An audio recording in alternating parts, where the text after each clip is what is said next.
can't see a damn thing through this fog. The radar's gone mad. Clutter! Vessel emerging ahead, hard to starboard!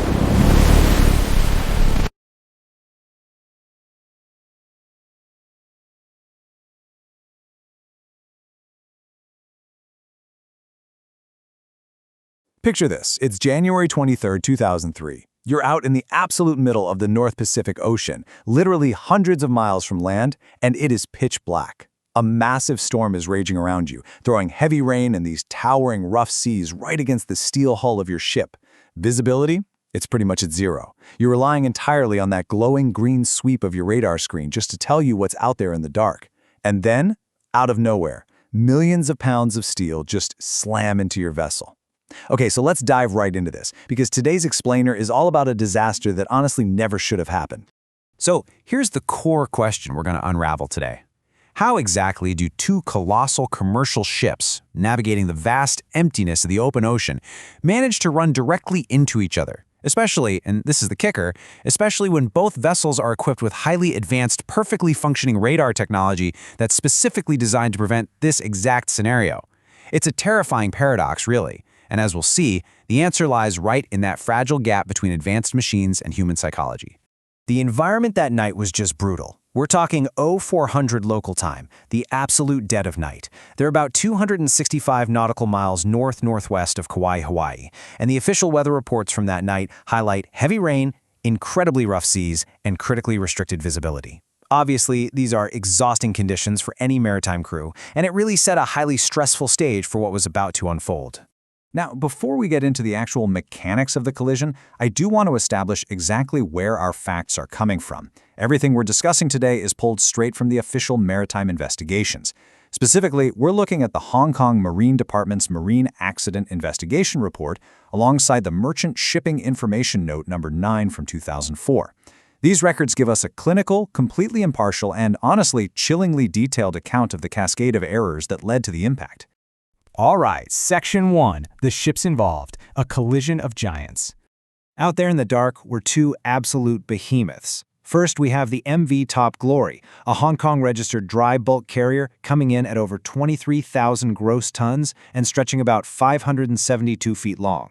And her counterpart in this disaster was the MV Ville Orion, a German-registered container ship. And this vessel was even larger, an absolute giant at over 40,000 gross tons and roughly 851 feet in length. So we're literally talking about two huge floating skyscrapers hurtling towards each other through a blind storm on the Trans-Pacific trade routes. Ultimately, the inevitable happened. The bow of the Top Glory violently struck the Ville Orion directly on her port side amidships.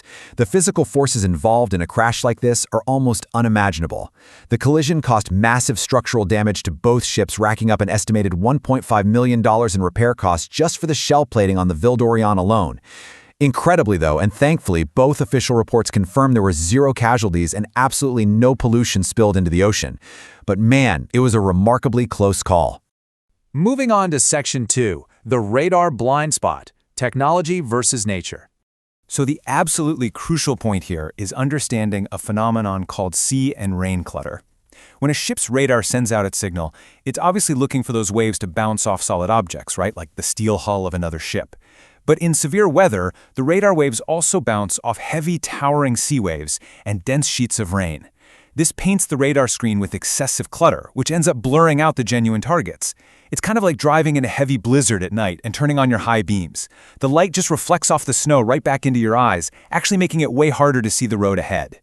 Now, modern radars actually have controls specifically designed to filter out this clutter, but here is where human psychology totally failed the technology.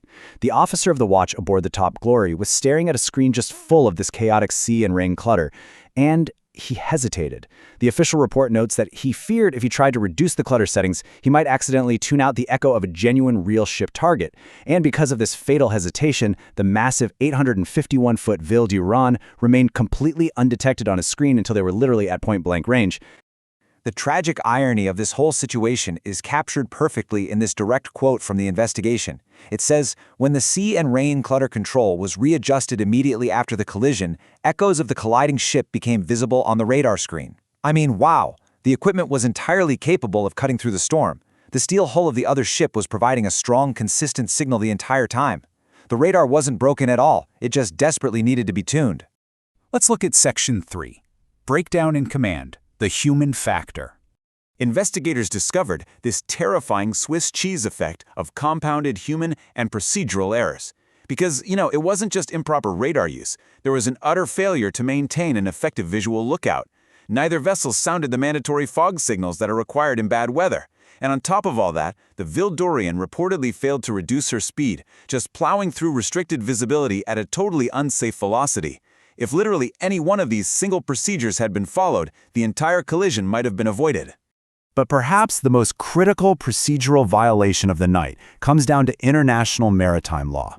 The STCW code, which sets the international standards for watchkeeping, is incredibly clear on this. Paragraph 40.1 mandates, and I quote, "The officer in charge of the navigational watch shall notify the master immediately if restricted visibility is encountered or expected." Immediately. There is absolutely no gray area here.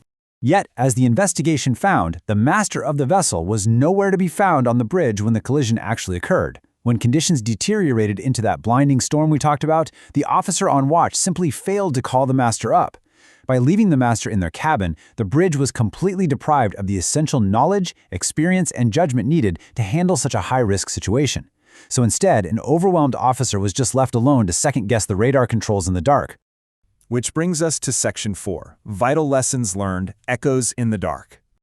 Even today, the 2003 collision of the Top Glory and the Ville Orion serves as a major modern case study in maritime safety training. It's actively referenced worldwide to teach some really critical concepts.